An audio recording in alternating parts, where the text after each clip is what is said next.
Cinderella. Once upon a time, a gentleman had been very happily married, but his wife died, leaving him alone with their young daughter, a girl of special goodness and sweetness of behavior, in which she resembled her mother, who had been the best and kindest woman in the world. Some time later, the man took for his second wife the proudest and most snobbish woman that ever was seen. She had two selfish daughters of her own, who acted exactly like her in all things. The wedding was scarcely over when the stepmother's bad temper began to show itself. She could not bear the goodness of this young girl, because it made her own daughters appear more selfish and hateful. The stepmother gave her poor stepchild the dirtiest and hardest work in the house to do. She had to scour the dishes, scrub the pots and pans, wipe the tables, mop the floors, wash the clothes, and clean out the bedrooms. The poor girl had to sleep in the cold attic upon a wretched pile of straw, while her sisters stayed in fine rooms with polished wooden floors, upon beds with fine velvet coverings, and where they had looking-glasses so large that they might see themselves at their full length. The poor girl bore everything patiently, and dared not complain to her father, who would have scolded her if she had done so, for his wife governed and bossed him entirely. When she had done her work, she used to go into the chimney corner and sit down among the cinders, and so she was called Cinder Wench or Cinderella.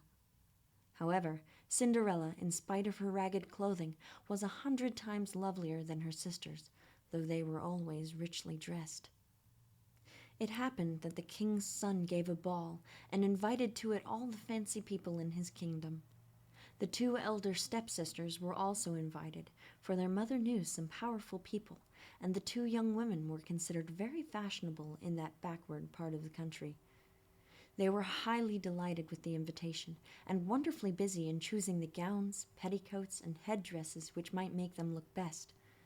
This made Cinderella's situation still harder, for it was she who ironed her sisters' skirts and sewed the ruffles on their gowns. They talked all day long of nothing but how they should be dressed. "For my part," said the elder sister, "I will wear my red velvet suit with French trimmings." "And I," said the younger, "shall wear my taffeta skirt, with my gold-flowered mantle and my diamond stomacher, which is especially becoming." They sent for the best hairdressers they could get to make up their hair in fashionable style, and bought new earrings for their ears. Cinderella was consulted in all these matters, for she had good taste. She advised them always for the best, and even offered to dress their hair, which they were very willing she should do.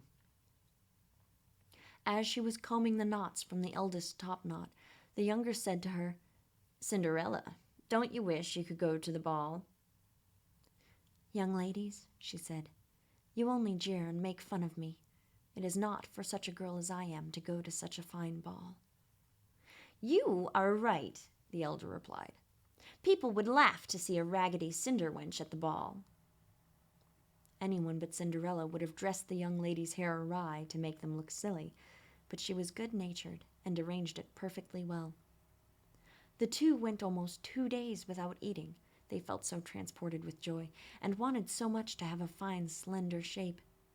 They broke more than a dozen laces trying to lace themselves tight so they might appear to look thin, and they were continuously at their looking-glass. At last the happy day came. They went to the court to attend the great ball, and Cinderella followed them with her eyes as long as she could, and when she had lost sight of them, she fell to crying. Her fairy godmother, who saw the girl all in tears, asked her what was the matter. I wish I could! I wish I could!" But she couldn't finish for sobbing.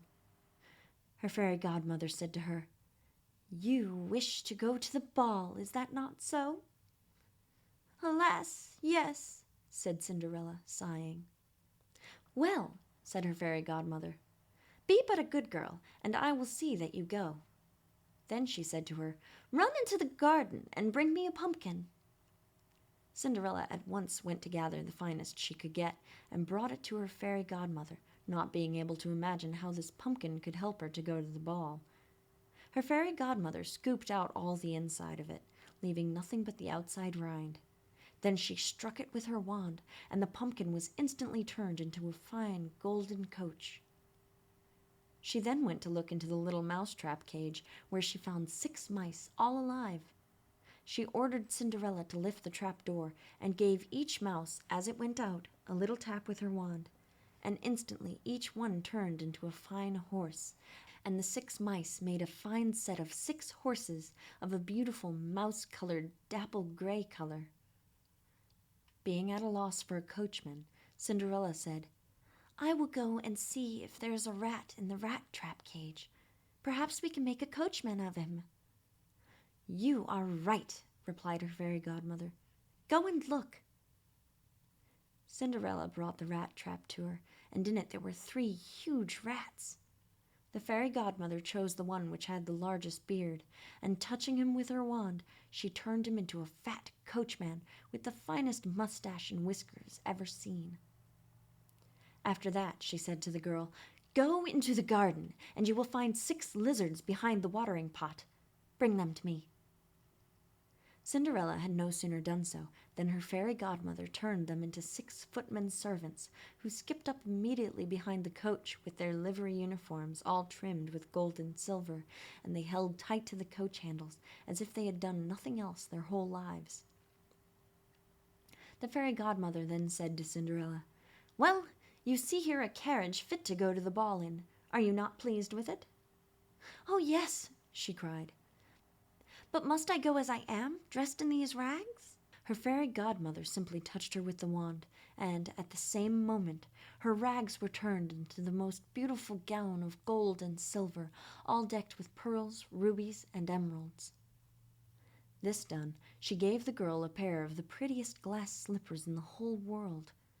Being thus attired and dressed, Cinderella got into the carriage, and her fairy godmother commanded her, above all things, not to stay till after midnight, and told her at the same time that if she stayed 1 moment longer, the coach would transform into a pumpkin again, her horses mice, her coachman a rat, her footmen lizards, and her clothes would become as ragged and dirty as they were before.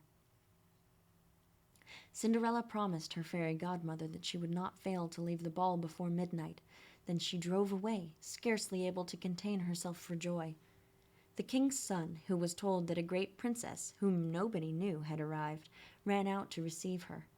He gave her his hand as she alighted from the coach, and led her into the hall where the company were assembled. There was at once a profound silence. Everyone left off dancing, and the violins ceased to play, so attracted was everyone by the remarkable beauty of the unknown newcomer. Nothing was then heard but a confused sound of voices saying, "Oh, how beautiful she is! Gracious, how lovely she is!" The king himself, even as old as he was, could not keep his eyes off her, and he whispered to the queen under his breath that it was a long time since he had seen so beautiful and lovely a creature. All the ladies were busy studying her clothes and headdress, so that they might have theirs made the next day in the same fashion, provided they could find such wonderful materials and skillful hands to make them. The king's son conducted her to the seat of honor, and afterwards took her out to dance with him. She danced so very gracefully that they all admired her more and more. A fine banquet of delicious food was served, but the young prince ate not a morsel, so fascinated he was with her.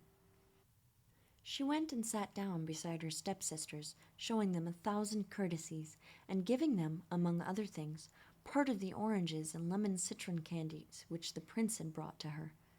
This very much surprised them, for they had not been introduced to her. Cinderella heard the clock strike 11:45. She at once made her adieus and said good-bye to the company, and then hastened away as fast as she could. As soon as she got home, she ran to find her fairy godmother, and, after having thanked her, she said she much wished she could go to the ball the next day again, because the king's son had asked her to come. As she was eagerly telling her fairy godmother all that happened at the ball, her 2 stepsisters knocked at the door. Cinderella opened it. "You both have stayed so very long," said she, yawning and rubbing her eyes, and stretching herself as if she had just awakened. She had not, however, any desire to sleep, since they had left the house hours earlier. "If only you had been to the ball," said one of her sisters. "You would not have been tired with it.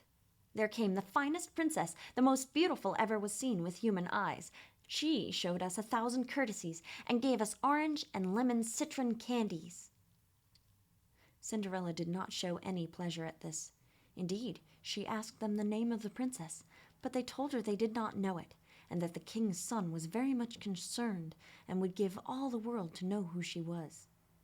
At this Cinderella, smiling, replied, "Was she then so very beautiful? How fortunate you have been! If only I could see her! Oh, do lend me your yellow suit of everyday clothes so that I may go tomorrow." "What?" cried the elder sister.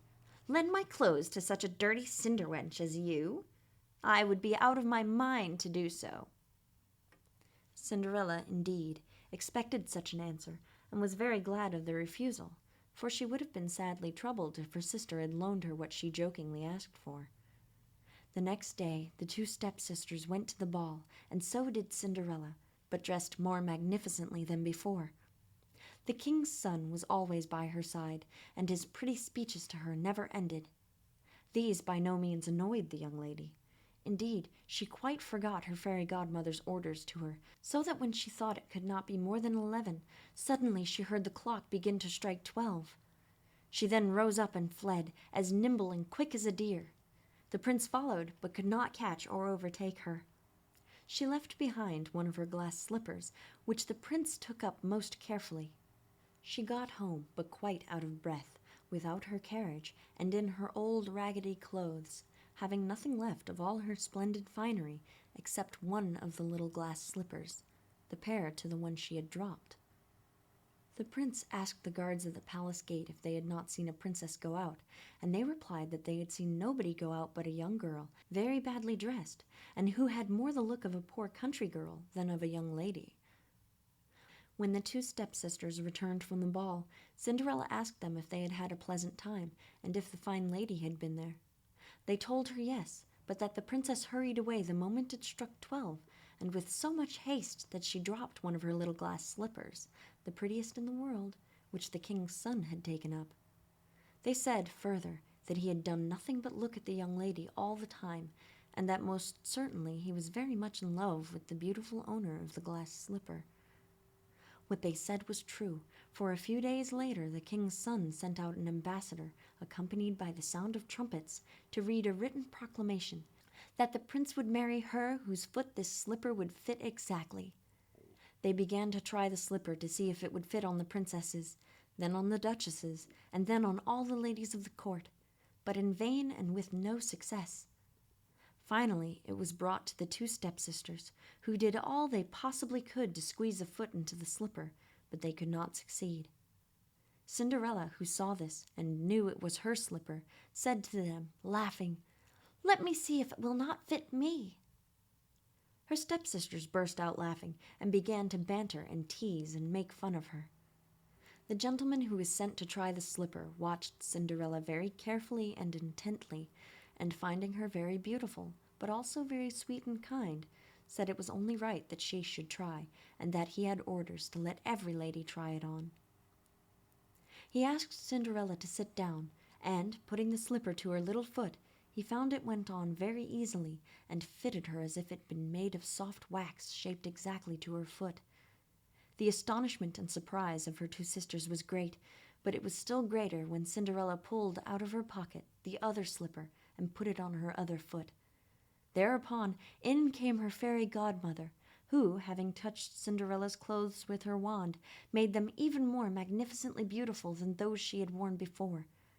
And now her two stepsisters discovered that she was the beautiful lady they had seen at the ball. They threw themselves at her feet to beg pardon for all their naughtiness and ill treatment of her. Cinderella lifted them up, and as she hugged and embraced them, she said that she forgave them with all her heart and begged them to love her always. That very day Cinderella was conducted to the young prince, dressed magnificently as she was. He thought her more charming than ever, and a few days later married her. Cinderella, who was as good and kind as she was beautiful, gave her two stepsisters a home in the palace, and that very same day married them to two great lords of the court, and they all lived happily ever after.